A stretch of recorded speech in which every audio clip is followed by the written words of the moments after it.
How is it going, everybody? Welcome back to the channel. For those of you that are new here, my name is Ethan Bridge and I'm host of the Social Media Marketing School podcast and the guy behind the Instagram page at The Marketing Ethan. Now, if this is the first time you were stumbling across one of my videos, make sure you've smashed that subscribe button and turned on post notifications just to help me out a little bit with the YouTube algorithm. But now we have got that out the way, let's dive straight into today's video. When it comes to creating content on social media, one of the most important parts of the content creation process is analyzing your content metrics after you have posted the piece of content. Because if you aren't able to successfully analyze your metrics and determine why a piece of content has performed or hasn't performed well, then you aren't going to be able to adapt your content strategy so that you can always make sure that you are progressing in the right direction. So you need to understand the most important metrics to analyze and why they are the most important ones and what each one is actually telling you. So that's why in today's episode of Social Media Marketing School, I wanted to go through 5 of the key metrics that I actually look at, why I look at them, and how you should be looking at them. So when you understand what each one is telling you, you can adapt your content in a way to improve those individual metrics so that you are always improving the content you are producing. That way, you are always going to be able to stay ahead of the competition. You are always going to be moving in the right direction, and you're going to be achieving the outcome you want to achieve from social media. So without any further ado, let's just dive into the first metric that I pay really close attention to, and that is profile visits. You need to understand whether your piece of content is actually interesting, compelling, and value-adding enough for people to want to visit your profile and want to consume other pieces of content that you have actually produced. So let's say someone comes across your piece of content on the Explore page. It's doing quite well, or you have ranked on hashtags. This is the first time someone is ever coming across one of your pieces of content. This is a new potential follower, a new potential client. But if your piece of content isn't good enough, then these people aren't going to want to come to your page and have a look at the rest of the content you have produced or potentially follow you. So if you have a very small number of page visitors from your piece of content, you can gauge that your piece of content that you've produced or the content you are producing isn't interesting enough for people to want to continue producing content from you. If it was really value adding, they're going to want to come to your page. They're going to want to continue to consume your content because they can learn a lot from you. So profile visits is one of the really, really important metrics that you should be looking at, when in reality, I don't believe many people do look at it. They look at it as one of those side metrics that doesn't really matter, but it's one of the numbers that can really display a lot more than you think. So with every piece of content you create, depending on what topic it is, just note down all of these metrics that I'm going to talk through. Create an Excel spreadsheet. Have a topic column so you can gauge which topics your audience like consuming, and then you can come up with an average for each and understand, right, this topic works best. Let's continue to adapt and improve that side of my content so I can produce more of that. Or if there are topics you create content on that don't perform well, you can possibly cut them out of your content strategy. You've got to be strategic with this. You've got to be clever. You've got to be on top of your numbers. So metric number 1, profile visits. If people are visiting your profile, they see that your content is providing lots of value, and therefore it's likely that they're coming to your profile because they want to follow you and continue to consume all of your content. Metric number 2, and this is saves. In my opinion, when I look at all of the likes, comments, shares, and saves is the one I'm most intrigued by. Saves is the one I paid the closest attention to.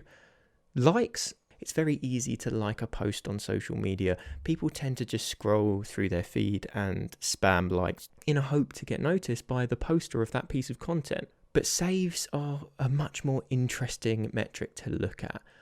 The algorithm wants to keep people on the platform. That's its job.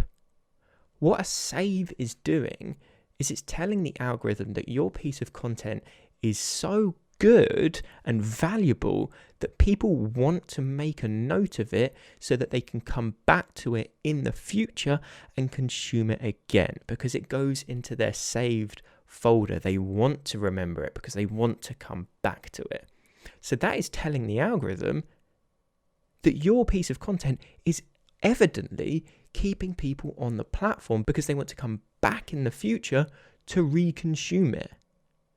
And this is why I like saves so much. It shows that there is so much value within that piece of content that people want to consume it again.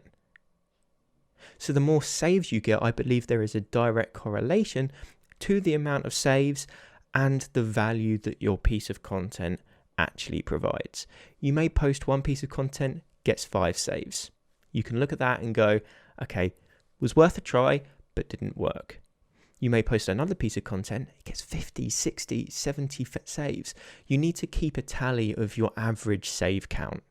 And this is why I say you should record the values of these metrics in an Excel spreadsheet so that you can just keep track of them over time, see how they increase, see how they decrease. You can then come up with an average number for each so that when you do post a piece of content and it may get metrics that are much higher than the average, you can say, right, that worked. How can I adapt on that? How can I improve that so that I can continue to get these results? You need to be looking for those above average metrics. That way you can really tell that that piece of content has performed well. But if you don't actually keep track of all these different metrics, then you're not going to be able to know your average. You're not going to be able to compare, and therefore you're not going to be able to adjust. So I'm going to keep coming back to this. Make sure you know your numbers. That way you can tell what's good and what's bad and adjust accordingly. But with saves, there is a direct correlation between the amount of those you have and the value that your content actually provides. So pay close attention to them. The next metric I want to talk about are your replies. Is the content you are producing generating conversation? If your content isn't interesting, people aren't going to want to ask you more questions about it. At the end of the day, this is a sales funnel. And another metric that I'm going to talk about is also going to display this sort of route that we're going down. But actually generating a conversation with your followers and the people that consume your content is a really, really key part to building that relationship and then that person potentially then becoming a customer or client. So if people are genuinely intrigued by what you have posted or want to ask you more questions, you're clearly doing something right. If people are replying to your content, it shows that they trust you for answers. And that trust is something that we really, really want to build. And now let's say you have a product or service that can serve the questions they are asking. That's a great way to then convert that person that is asking the questions into a customer. Let's say they're asking you questions about Instagram growth and you have an ebook or a course on Instagram growth. You can say to them, look, appreciate all your questions. How about you try this? It will cover everything you've ever need to know when it comes to Instagram growth. And that's all come from the fact that you posted an intriguing piece of content that grabbed their attention, left them wanting more, them therefore asking you questions and then you providing them with the answer through the fact that you have a product or service that solves that problem. And you can see how the content you produced, which is the part of the funnel at the very, very top, has then funneled down to them asking a question, you starting a conversation, you then introducing your product or service that answers those questions, you making the sale. There's your sales funnel. But another thing about those replies is it's also just an indicator that you are becoming an authority within your niche, within the topic that you create content on. Because if people are willing to ask you further questions about the content you produce, again, that trust is there. They want to know more answers from you and they are going to come to you because they feel as if you have the right answers for them. So have a look at your replies. How many replies are you getting? Are you actually generating conversation? Because if you're not, then your sales funnel's not going in the direction you really want it to go. It's important to ask yourself, what do I actually want to achieve from Instagram? Am I simply going for brand awareness? And therefore the sales funnel aspect doesn't really apply. But if you're going for sales and potential customers and clients, then replies are really important because it helps you build that relationship to eventually then get that person on a discovery call or introduce a product or service to them, Or you can simply look at the next metric I want to talk to, so it's quite a nice transition, and that's website clicks. I'm going to say it again. If you've listened to previous episodes, this is something I repeat over and over again. Instagram is not your business. Instagram is simply a platform to leverage attention to grow your business, something outside of Instagram. So these replies that you're getting are really important to nailing down who those potential customers and clients are, building that relationship with them, and then having that discovery call, turning them into that customer or client. But another thing you can look at is the amount of website clicks you get. Instagram is the top of your funnel. We have mentioned that. You want to be funneling these people down to a stage where you can turn them into a customer. And fortunately, Instagram gives you a place to add your website link. So you need to be funneling people to that so you can begin owning your audience. And that's why at the end of every single post I create, I mention my Instagram Mastery Bundle. I've provided all of that value throughout my piece of content. So people are in more of a buying mindset because I've provided them with value first. I'm not asking for something until I provide. So you can't have it twisted. You can't have it the other way around. You can't ask without giving. You have to give, then ask. That's why I just have a small ask on the last slide of every single one of my carousels, making people aware of my Instagram Mastery Bundle. I don't force them to buy it. I just say, look, here it is. Click the link in my bio if you want to purchase. They then have the opportunity to go to the link in my bio, and then that person is now in my sales ecosystem. But they also get the great bundle that I have produced for an incredibly reasonable price. So you want to have a look and make sure that your content is acting like the sales funnel you want it to, should that be your goal from Instagram, so that it's growing your business. Website clicks is a perfect metric to look at if that is the outcome you are looking to achieve. It directly shows that people are going further down that sales funnel. But you will not get website clicks unless you direct people to go and click that website link. They need that nudge in the right direction. So you need to make sure you have that call to action in your posts that prompts people to visit your profile, to visit your website, to send you a DM so that you can engage and build that conversation with them, to then direct them to your website. So then that counts back into the reply metric that I mentioned before. Without a call to action, people won't do things. Nudge them in the right direction, and because you've already provided them with value within your post and mentioned it on the last slide, it's much more likely that they're going to. So replies, so DMs from your content, and website clicks are two of the other really important metrics that I look at.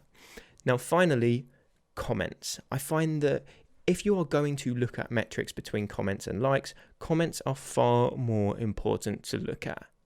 It shows that people are genuinely interested in the content you've produced. With a like, they could have liked it and then scrolled on. But a comment shows that they have given that genuine interest in the piece of content you produce, thought about it, and then have been willing to comment on it and provide further value, their opinion on the piece of content you have produced. Some may just leave via emojis. That's just because they want attention, but don't disregard those comments. They're still commenting on your post, but you will get people who are genuinely asking questions about the content you've produced, starting a conversation which brings in other people commenting. And this is another good indicator to the algorithm that your content has performed in a way that is keeping people on the platform, because they haven't just scrolled on. They've taken the time to engage with it, which has kept them on the platform for longer. And then they may start a conversation with other people in the comments, which brings other people in, which brings you in. And then because they've got to reply, they've got to come back onto the platform again. And you can see how this is just keeping people on the platform. So it's a really good indicator to the algorithm that your piece of content is performing well. So the more comments you are getting, the better. But again, I found that I will get more comments on my post if I prompt a conversation in the first place. And that's why, again, in every single post I create, I make sure that I ask a question. I will ask the question on the final slide, and I will ask the same question in the caption. Because then people aren't having to come up with a comment on the spot. I'm starting the conversation so that I give them a talking point. And because people are very opinionated, they love to share their thoughts, the likelihood of them commenting is much higher than if I wasn't to ask the question. So this is just a little hack on how you can increase your comments. But comments are the perfect indicator of how well people are reciprocating to the content you produce. It shows that they are genuinely interested. It shows that they are giving their spare time to want to add further value or share their opinions on it, which in turn shows that the piece of content you're producing is great. And more comments tend to directly correlate to more replies and potentially more website clicks. But they are the metrics that I want you to look at. And to recap, they are profile visits, saves, replies, website clicks, and comments. If you can continue to increase those 5 metrics over time, you will do fine.